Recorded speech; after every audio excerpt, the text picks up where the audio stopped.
My name is Dr. Cody McClatchey. I am the current president of the Medical Association of Atlanta. I will refer to that as MAA during the rest of this um, podcast. And I'm co-founder of Piedmont Internal Medicine, PC, where I practice today. I have served on the executive committee and health and policy committee of the Georgia chapter of the American College of Physicians, the board of directors of the Piedmont Clinic, Piedmont Medical Care Corporation, and Piedmont Healthcare Foundation in Atlanta, the board and executive committee of MAA, and board of directors of the Medical Association of Georgia. This webinar is geared towards educating physicians about advocacy, what it means, what is available on both a local and national scale, and more on how to get involved in these different opportunities.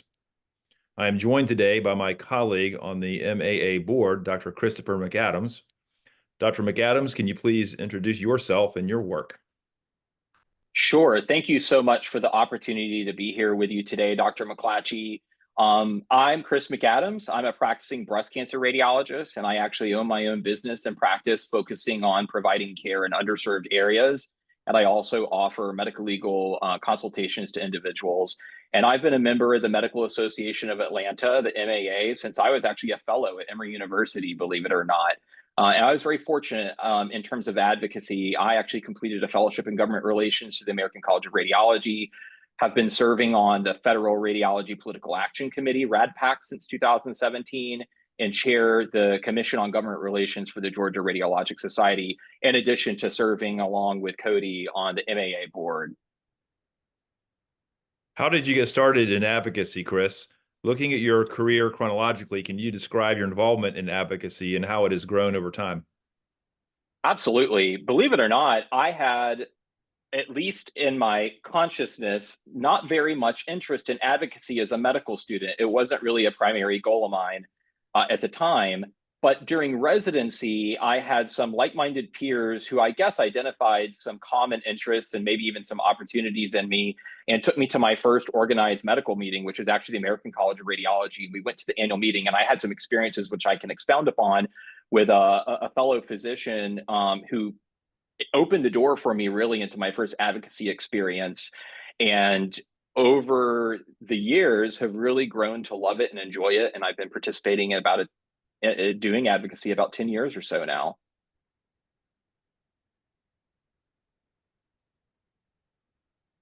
So let's look more in depth at your first experience in advocacy. Can you talk about that? What did you do when you realized you had an interest in advocacy? Well, and I'll take even a step back if that is okay. Actually, at that first meeting that I alluded to, there was a private practice radiologist named Dr. Brian Kuzik, who I'm still friends with, and he's still a mentor of mine to this day. And he actually took us to my first Capitol Hill Day in Washington, D.C. I had no idea what I was doing. And apart from demonstrating the impact of physician congressional relations, Brian showed me a lot of things about advocacy. He really showed me that the skill set of a physician advocate is one that we actually already have. And that's actually communication and explaining complicated things in less complicated ways to patients and to the public. And that can include members of Congress as well.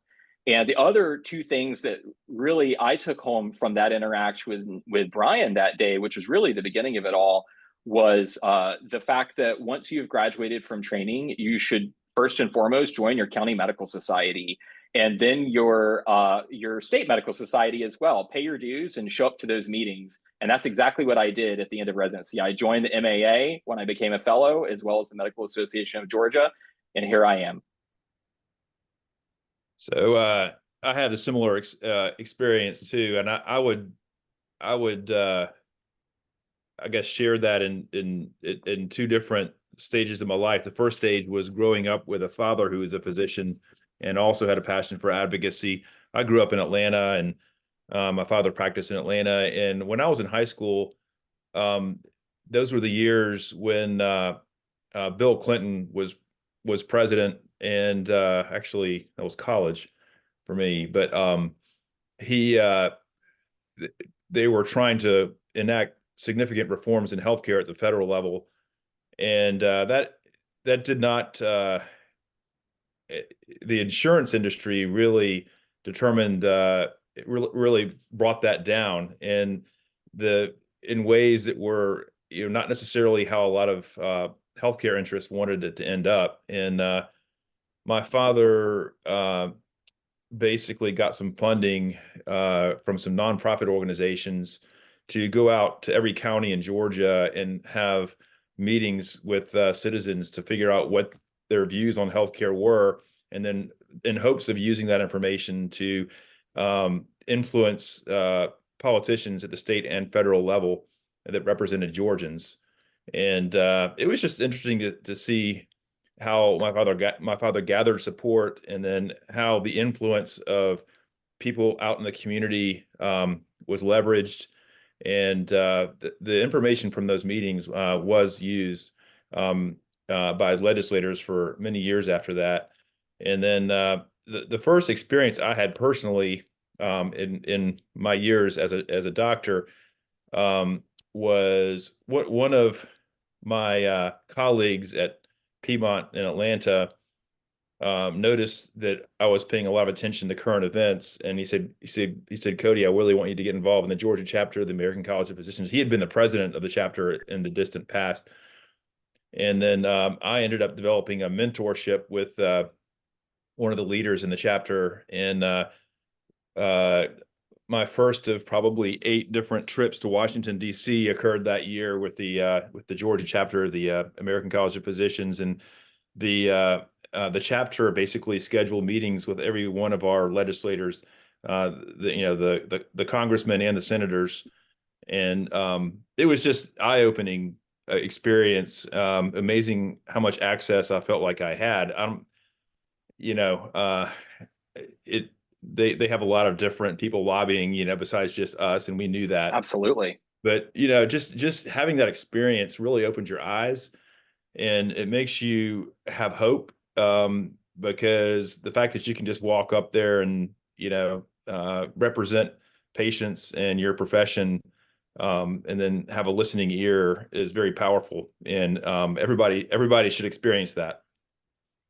I agree. I think it's so special. And one of the really interesting and surprising in a good way things about those experiences that I had, and maybe you had a similar experience as well, just how welcoming fellow physician advocates are for someone who is new or just getting started or maybe isn't sure, what the process of advocating in DC might look like. And I know in the MAA, I've been so fortunate in other organized medical societies as well, but in MAA in particular, I think there are so many fellow physician advocates and physicians in our community willing to be mentors and sponsors. And I think it sounds like that was critical to your start, and I know it was for mine as well. Yeah, and I should say that I'd like to share what the issues were that got me fired up. I mean, Sure. because when you're coming out of medical training and you're starting your practice, you kind of get swamped with the responsibilities of your patients and trying to grow your practice. But once you kind of reach a plateau after a few years, you start to look around and you're realizing, hey, there's a lot of things that aren't right. And when I started my practice in the early 2000s, the issues that really drove me were the Medicare and Medicaid, and I learned so much. I thought it was simple, and you go out there and you stick your neck out and you make your opinion, and then all of a sudden you realize, oh my gosh, 10 people respond with rebuttals and they're all right and you're wrong. You know what I mean? So Yeah. it's on both sides of the political spectrum that you see those things. Um, but when in the early years of my practice, the sustainable growth rate was causing cuts in the Medicare fee schedule, and that to me that Mm. just seemed unreasonable. When Medicare was started back in the Medicare fees, the government didn't control the fee schedule for physicians until the late 1980s. I was in high school when that happened, and that was sort of the beginning of what has led to this day to basically continuous inflation-adjusted cuts to physicians' pay for Medicare beneficiaries. And I still believe it's going to limit access to care. But our lobbying efforts in the early 2000s did lead to reform of the sustainable growth rate. It was technically ended, but it was replaced with a mechanism that still requires budget neutrality and it still limits the fee schedule. And so now we're having the same argument again, but Yeah, in and a then different form. and then Obamacare was something I became passionate about, because I felt like it was so misrepresented by politicians, and on both sides of the aisle, and I felt like I had patients that I saw in my practice who were below median income people, and the politicians were acting like we should expect them to be able to spend half their income on health insurance, and I just didn't think that was very fair. And I saw Obamacare as an opportunity to expand coverage. Um, and so I was kind of out there fighting for it in most ways, as imperfect as it was.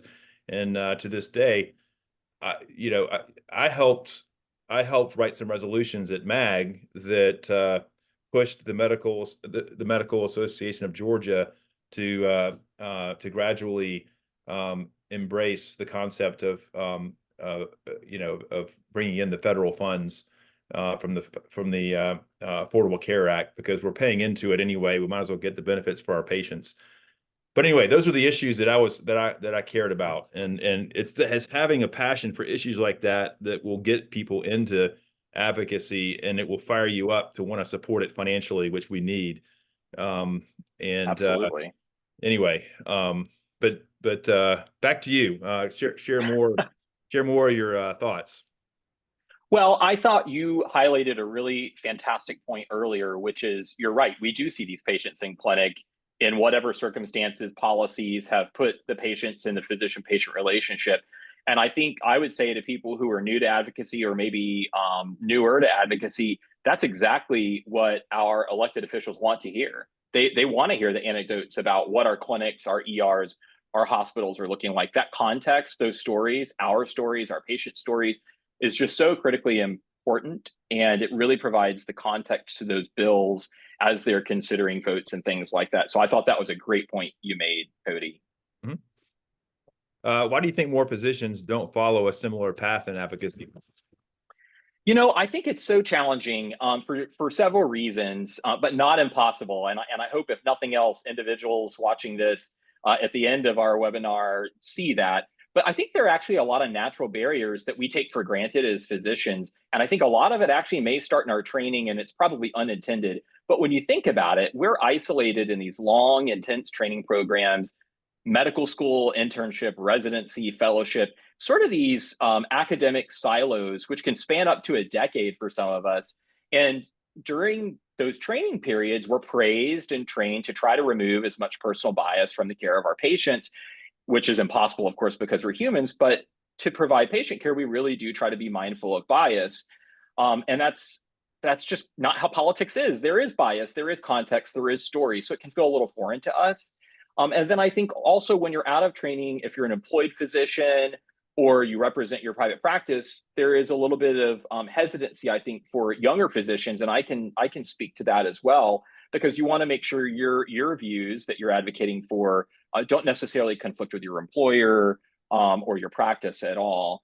And then I think the other big thing about this is just the culture of medicine is very evidence driven, very evidence based. And while there are facts and figures that are brought up and should be brought up as bills are considered or ideas are considered and then made into bills, the fact of the matter is that isn't always the case, and the stories and the relationships really do matter. So I think for the individuals who are inexperienced or not initiated into this, it can feel just a little different because it is different. It's not what we're taught as physicians. So I think that, and of course, time when you're a young physician can really seem like a barrier. But I hope that people see that people are out there willing to mentor and support and to show you that really what we're doing is advocating and educating our elected officials about the stories of our patients and about the stories of us, their physicians. Why should an employed physician uh, feel the necessity or the importance of advocating uh, when their payment mechanism is through their employer and not through their private practice? In other words, isn't it sort of an implicit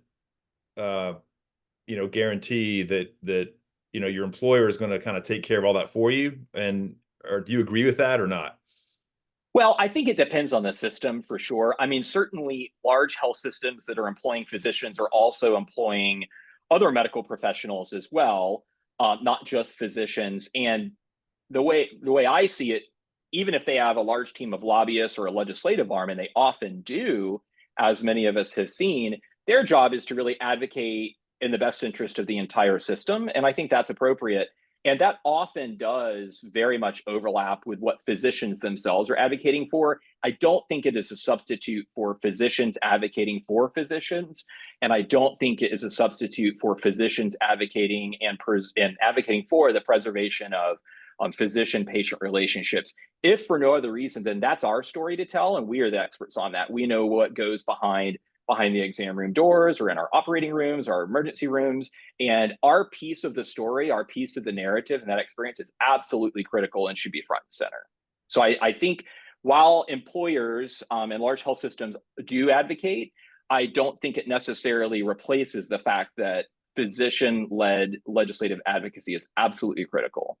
I would go even further. I would say that the um, all of the important players in healthcare, uh, their messages are stronger if they have the physicians on board, and if we don't have separate, uh, parallel structures like our advocacy organizations that help Yes, us cultivate across all of our specialties what we believe as a profession. If we don't have that, then patient care will not be as good, absolutely. and our practice environment won't either. And in fact, I have found, over the years that the hospital system that I'm affiliated with, um, it seeks out our opinions and values them, and we value theirs, and we're all trying to accomplish the same thing. And so, That's right. but my point in bringing this topic up is that Hmm. we can't defer our advocacy to the lobbyists for the hospital systems that employ many of our colleagues. We have to have our own, and but we have to work with our employers to find common ground and make sure that we're providing the best possible patient care. Absolutely. And we all know this quote, and I know we get sick of hearing it, but I think it really does say, it says it best. If you're not at the table, you're probably on the menu. Yeah, absolutely. Um, so so one of the points of this webinar is to, I guess, increase awareness that people like you and me have had an impact in advocacy, at local, state, and federal levels, and to show how it's possible for any of us to do that. But I think it all starts with identifying an issue that you're passionate about, and then going deep with it, because it's that passion that will take you far. And then you have to have a strategy. I mean, you can go slow, and you can talk to people and that have been doing advocacy first, but you have to determine whether your efforts are best pursued at a specialty, state, or federal level initially, because most of healthcare is regulated at the state level, but a lot of our practices and insurance regulations are impacted by what Medicare legislation. So a lot of times they're intertwined, but a lot of times they're not. But you have to decide at what level you want to start out at, and oftentimes that's the state level. And what you need to do is you need to identify a leader at that level that you choose of organized medicine, and then pursue a mentorship. And that mentor has got to be somebody who has a similar passion for the issues that you're passionate about, and somebody that has experience dealing with the legislators and can show you how to effectively engage. These outcomes can change people's lives. So, Absolutely. were you involved in GPLA? Yes, I actually was. So GPLA, as it's colloquially known throughout the state of Georgia, is the Georgia Physician Leadership Academy. And actually, I was nominated through my state specialty society, the Georgia Radiological Society, to be in the Class 13 cohort, which was supposed to take place during the initial days of COVID. So it took us a couple of years to get through. But I am proud to say that I was part of Class 13. I graduated in Class 13 of the Georgia Physician Leadership Academy, which is sponsored by the Medical Association of Georgia Foundation, the MAG Foundation. And I actually now serve as the Academy's vice chair. And it'll remind me, Dr. McClatchey, you also are an alumnus, if not mistaken, of the Georgia Physician Leadership Academy. Yeah, I was in class 3, and I was nominated by one of the leaders at the Georgia chapter of the American College of Physicians, one of my mentors.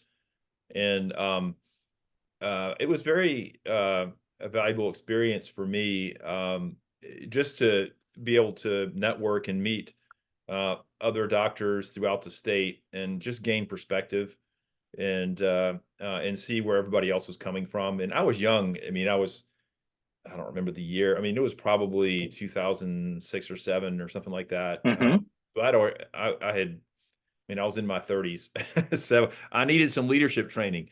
And that's what the main purpose of that class was. But I commend Bill Clark for starting the GPLA, and he's still involved, and it's now a tradition, and I hope that it will continue to get support from the physician community. Likewise, and that is certainly an opportunity that exists for MAA members as well as other physicians across the state of Georgia. And if I just may say, Cody, one of the really special things that I didn't necessarily realize when I moved my practice to the state of Georgia was the simple fact that we have just so many physician legislators in our state assembly, which is actually really unique and really special because they are obviously natural leaders as physicians, natural leaders in the state legislature, but really, really willing and engaged with their fellow physicians in the MAA and the Medical Association of Georgia. And GPLA really gave me the opportunity to start developing closer relationships and ties with some of those physician legislators, which I think makes us really unique in Georgia, amongst other great reasons.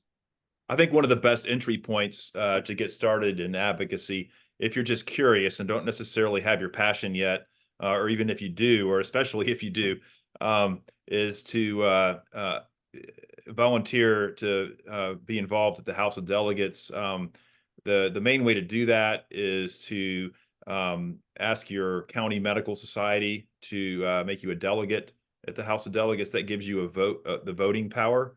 But you can also get involved in reference committees, which basically help formulate and edit the proposed resolutions in various areas of advocacy that MAG does throughout the year, and it helps MAG set its legislative priorities for the upcoming year in the General Assembly. But I really would encourage everybody who watching this webinar to attend a House of Delegates and just reach out to the leader of your medical society. If it's Atlanta, it's the Medical Association of Atlanta that you would make inquiries with. And this is really, I just thought it was so cool the first few years that I did this. I still think it's cool. And it's always amazing to me how what people think, is a good idea, oftentimes is not, and they don't realize it until they hear from other doctors, who've been around longer.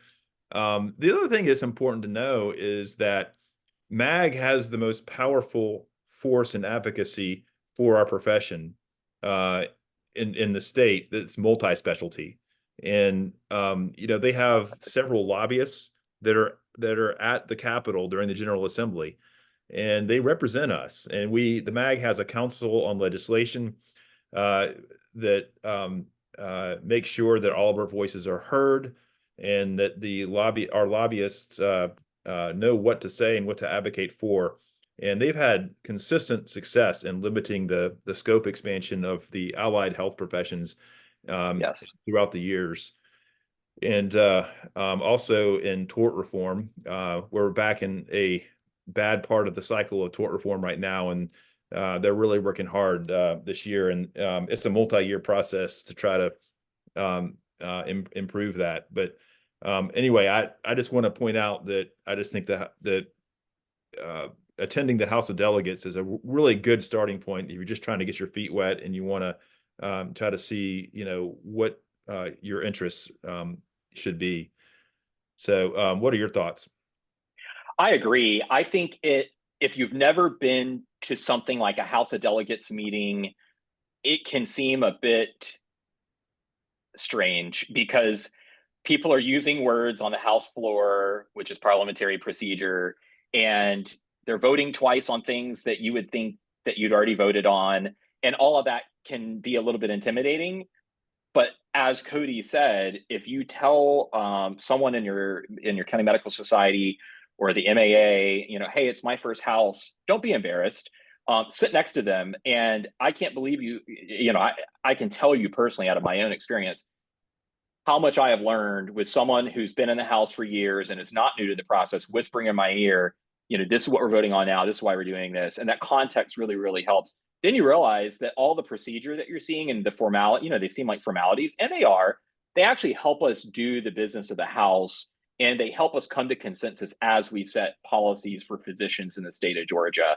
And our state legislators, they want to know what does the State Medical Society, the Medical Association of Georgia, what do they think about this?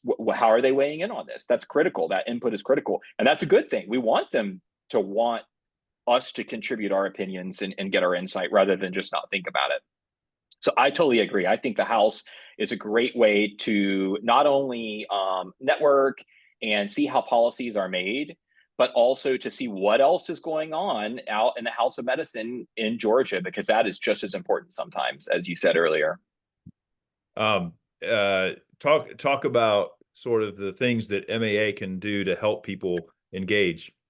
Absolutely. I think you've already touched on one thing, Dr. McClatchey, which is, let people at the MAA know, let David Waldrop know, let you know, let Shannon know, or any of us for that matter, that you're interested in attending. And I think one of the really special things about the Medical Association of Atlanta is actually this year for the 2024 MAG, Medical Association of Georgia House of Delegates meeting, we're actually offering at the MAA stipends to first-time attendees, first-time delegates, to help facilitate you attending your first House meeting. And there's mentorship certainly included in that. And it really, as I said, gives you the opportunity to see what the broader landscape of medicine looks like for all Georgian physicians and all Georgian patients, but also other specialties as well. So I would say if you're interested or even think you're interested and you haven't attended and you're interested in serving as a delegate, reach out to David Waldrop or to Dr. McClatchey, our president, or to any other MAA staff such as Shannon, and let people know you're interested. There are folks out there like us and others who are really, really interested in helping you get involved and have a really good experience.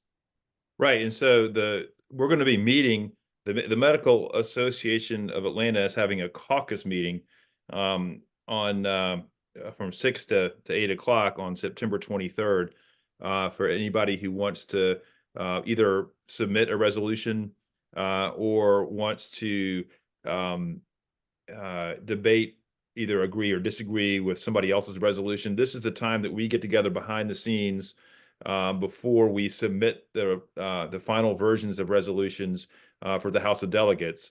Where each step along the way, it becomes harder and harder to make edits before it goes up for an up or down vote. So anyway, that's a good place to get started if you're going to go to HMD. Come to our caucus meeting later this month. And it's just in a few weeks.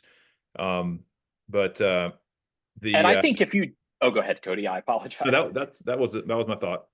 I didn't mean to cut you off there. I was just thinking as well. Let's say maybe perhaps someone is interested and they're unable this year to attend the MAA's caucus or the House of Delegates meeting. Well, first and foremost, I think we both would say, please come next year if you can't come this year. But if nothing else, I hear the same concerns that all of us have as physicians, time and scheduling and everything like that. I think another way you can be involved as a physician advocate is to make absolutely sure that you contribute to your political action committees as well. And I know, Cody, you can probably say a few words on this about GAMPAC, Georgia's Yeah. political action committee. Well, I'm gonna lead into that as my closing thoughts and right now. And I just want to I want to close in saying that, you know, as president for 2024, 2025 of MAA, my strategic priorities have mainly focused on strengthening MAA from within. You know, and advocacy is really the activity that MAA does that has the biggest impact on the things that we do in our medical practices. So this is a great way to engage organized medicine and make a difference. And I forgot to mention when we were previously talking about how hard it is to get resolutions to get passed. It's actually surprising how often it's easy to get a resolution to get passed. If it's very unifying and makes sense to everybody, it just sails through. It's never extracted for debate, and it's passed by consent. You know, on Saturday. So anyway, it goes both ways. But if you're interested in getting involved in advocacy efforts with MAA, please reach out to us, to David, to Shannon. We will help you find a way to get involved in something you are interested in. If you do not have the time or interest in serving in these capacities, then be sure to at least maintain memberships in your specialty society, county medical society, such as MAA, Medical Association of Georgia, and the American Medical Association. I support all of them, and I've been doing that for over a decade.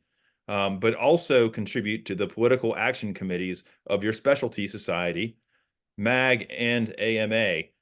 I should point out that MEA does not have a political action committee. It strategically chose to focus on MAG's political action committee to strengthen MAG and the impact that we have at the state level. These contributions to the political action committees will enable leaders to do the work of our profession on your behalf, even if you don't have time to go out in the field and make advocacy efforts. We would like to thank the audience for tuning in, and thank you, Dr. McAdams, so much for your time. As a reminder, please stay tuned for future MEA webinars. Thank you. Thank you so much, Dr. McClatchey.